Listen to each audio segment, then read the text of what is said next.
सो नमस्ते guys, I am so sorry because of that बहुत दिन बाद मैंने आपको ये वीडियो पास आउट किया है। अब हम सीखेंगे तीसरा लेसन। अब इससे पहले स्ट्रोक कर्व इसका मैंने वीडियो बनाया था। दूसरा था कौन सा जो आपको मतलब हॉरिजॉन्टल स्ट्रोक, और दूसरा अपवर्ड डाउनवर्ड इसके बारे में, और थर्ड जो है how to identify words pronunciation. अब तीसरा जो पॉइंट आता है कि हमने तो स्ट्रोक सीख लिए, टी कैसे निकालना है, पी कैसे निकालना है, कर्व क्या होता है, अब वर्ड्स कैसे बनाना है। वर्ड्स कैसे बनाएंगे, अब इसके कुछ रूल्स है। पहला रूल्स है फर्स्ट प्लेस वॉवेल, और फर्स्ट प्लेस वॉवेल इसमें पहले आपको समझना पड़ेगा डॉट और डैश होता क्या है। डॉट और डैश इसलिए होता है ताकि आप जब शॉर्ट हैंड लिखते हो, कुछ कौन सा भी वर्ड लिखो, उसमें आपको कैसे आइडेंटिफाई करेंगे कि इसका प्रोनाउंसिएशन क्या है, फिर लिखना कैसे है। आप लॉन्ग हैंड करोगे तो उसका फिर स्पेलिंग आप कैसे आइडेंटिफाई करोगे, इस तरह से। जैसे डॉट के 3 है, ए या आ, ए अ ई। अब या और आ ये फर्स्ट प्लेस वॉवेल है, मतलब पहले स्थान का है। मैं इससे पहले के वीडियो में मैंने आपको बताया था first place, second place, third place क्या होता है, और साइड्स भी बताया था, बिफोर एंड आफ्टर साइड। दूसरा है डैश, ओ और ऊ। अब यहाँ पे पहले हम देखेंगे फर्स्ट प्लेस वॉवेल। क्या है rule, when words pronunciation like या आ स्ट्रोक, मतलब right in above the line. जब प्रोनाउंसिएशन हम जो बोल रहे हैं और या फिर आगे से जो डिक्टेशन आएगा आपको लिखने के लिए, वर्ड्स का उसका आपके माइंड में क्या बोल रहा है, वो जो वर्ड को है वो आइडेंटिफाई करना पड़ेगा। जैसे कि अब देखेंगे बैट। बैट का तो स्ट्रोक आपको मालूम है कौन सा है, बी है और टी है। अब ये दो स्ट्रोक जो है इसको ज्वाइन करना है। एक रूल ये भी होता है, ये शायद मैंने बताया नहीं, आप नोट आउट कर लो, डिस्क्रिप्शन में मैं आपको पूरा दे दूँगी नोट्स। उसमें क्या है कि अगर आप कोई वर्ड्स लिख रहे हो, when you write the word then do not lift pen और पेंसिल। अगर आप वो वर्ड्स लिख रहे हो तो ऐसे नहीं कि पहले बी लिख लिया है फिर थोड़ा हाथ अपने उठा लिया है फिर टी, ऐसे वो नहीं होता, ये रॉन्ग है। क्या करना पड़ेगा आपको रूल के हिसाब से। क्या है रूल, अगर जो मतलब मराठी में मैंने लिखा है यहाँ पे, क्योंकि मोस्ट ऑफ हम महाराष्ट्र से बिलोंग करते हैं इसीलिए मराठी में, लेकिन कोई हिंदी भी लोग रहते हैं तो वो आप मेरे जो मैं बोल रही हूँ उसके हिसाब से आप मैनेज कर लीजिएगा, ठीक है। अगर वर्ड बैट आता है तो बी या टी। अब यहाँ पे अगर बी और टी लिख लिए तो आप इसका लॉन्ग हैंड कैसे करोगे, कुछ रूल्स तो होता है ना।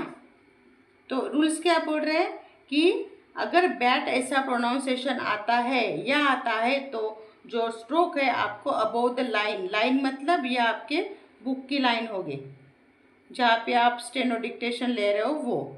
अब इसके ऊपर मतलब ये स्टार्ट हो रहा है ना वर्ड बी, इसको आपको पकड़ना है, ये नहीं इसको आप ऊपर जाएंगे, ये इससे कोई मतलब नहीं। आपको क्या करना है, बी फिर टी, हो गया। अबोव द लाइन मतलब लाइन के ऊपर, ये यहाँ पे टच नहीं होना चाहिए। और ये कहाँ देना है आपको, डॉट, डॉट देना है फर्स्ट। फर्स्ट प्लेस क्या होता है,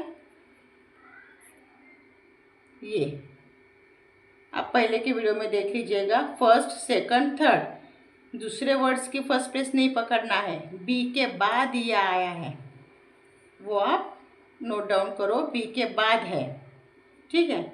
अब यहाँ पे अगर आपने दे दिए, लेकिन अगर टैब आया, सपोज एग्जांपल आपको टैब लिए बैठ हो गया, लेकिन अगर टैब आता है तो आप क्या करोगे। टैब आया तो टी पहले आया, बी बाद में आया, फिर पहले टी फिर बी, ये ओके। जैसे ऐप, और एक वर्ड लेंगे ऐप, बिफोर आफ्टर के लिए। ऐप में और पा में क्या फ़र्क है, इसमें फ़र्क ये है ऐप में या बिफोर है, मतलब पी के पहले है, ऐप प के पहले है, ठीक है। अब डबल पी है तो इसके लिए पी डबल नहीं निकालना है, स्पेलिंग से कोई यहाँ पे मतलब रिलेशन नहीं है, प्रोनाउंसिएशन पे आप कॉन्सेंट्रेट करो। प्रोनाउंसिएशन क्या है? ऐप है। स्पेलिंग तो आपको मालूम है, जो शॉर्ट एंड हिंदी अगर सीख रहा है तो उसकी हिंदी तकरीबन अच्छी होनी चाहिए 90%, और अगर इंग्लिश सीख रहा है तो इंग्लिश उसकी बेटर होनी चाहिए, मराठी सीख रहा है तो मराठी बेटर होनी चाहिए। अब पी के पहले यह है तो इसलिए पहले आपको एक ही बार प आया है, इसीलिए प, और पी के पहले है इसीलिए यहाँ पे आएगा डॉट। अगर ऐप और पा लिखना है तो ऑब्वियसली क्या करेंगे? पी के बाद, मतलब ठीक है। कैट लिखना है, ये हॉरिजॉन्टल है कैट। जिनको बहुत दिक्कत आती है वर्ड समझने में, उन्होंने स्पेलिंग तो रहती है, क्या करना है यहाँ पे ऐसे मराठी हिंदी में जो कुछ है वो आप प्रोनाउंसिएशन इसका लिख लो, और इसके हिसाब से स्पेलिंग आपको मालूम है, बस इसका प्रोनाउंसिएशन आप मराठी में लिख लो, हिंदी में जो कुछ है बस उसके हिसाब से फिर आप स्ट्रोक निकालो तो इजी जाएगा। अब ये हॉरिजॉन्टल स्ट्रोक है, अब यहाँ पे आप बोलोगे कि ये तो हॉरिजॉन्टल है, तो हॉरिजॉन्टल रहे या कुछ भी रहे वो अबव द लाइन ही होना चाहिए। ये हो गया कैट। क के बाद के की बिफोर साइड ये आएंगी, सॉरी आफ्टर साइड ये आएंगी, बिफोर ये मैट, ठीक है। Matter, MTR, matter, letter, LTR, fat, FT, okay, fan, FN। अब आप अपने इससे गूगल से वगैरह कुछ वर्ड्स निकालिएगा और प्रैक्टिस कर लीजिए, कल हम आगे का क्लास लेंगे।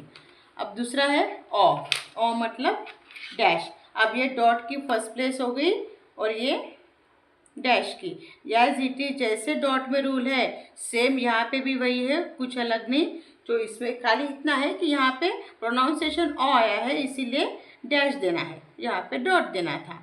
अब जैसे बैट और बॉट, यहाँ पे अगर हमने इसमें लिख ली क्या फ़र्क है?